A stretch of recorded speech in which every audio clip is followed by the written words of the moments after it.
hati yang jadi tak khusyuk sembahyang. Sebab tu dulu-dulu orang perempuan sembahyang pakai kelekong.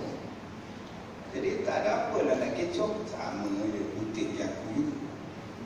Tapi sekarang ustaz-ustaz kita kan sekarang dah advance. Dia kata kenapa pakai putih je, boleh pakai merah, biru, coklat, ungu, purple, merah hati.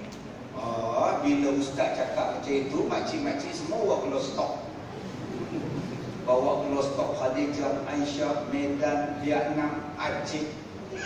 Akhirnya tuan-tuan, makcik-makcik kita sembahyang khusyuk ke tidak sekarang? Makcik depan tu pakai kelekong lagu Buci tau. Cantik gila lagu Buci dia. Saat lagi tengah-tengah rukuk boleh makcik tengok belah sini pula. Lagu bulu pula. Tak khusyuk tuan-tuan. Yang pakai kelekong warna-warni tu pun tak khusyuk. Mesti dia orang tengok aku.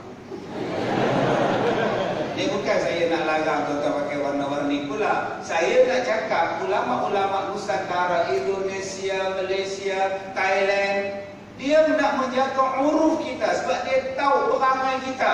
Dia tak boleh tengok cantik-cantik. Supaya kita di sembahyang tarawih. Dulu-dulu bila sembahyang tarawih, rakaat yang pertama baca surah ini, rakaat yang kedua baca surah ini. Sebab nak menjaga supaya bila baca surah ini imam akan tahu, ini rakaat kedua, lepas ini tahiyat. Qul huwallahu ahad, Allahus samad, lam yalid wa lam yulad wa lam yakul lahu kufuwan ahad.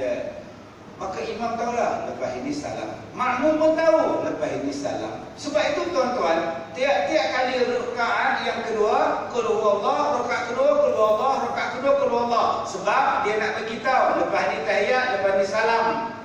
Supaya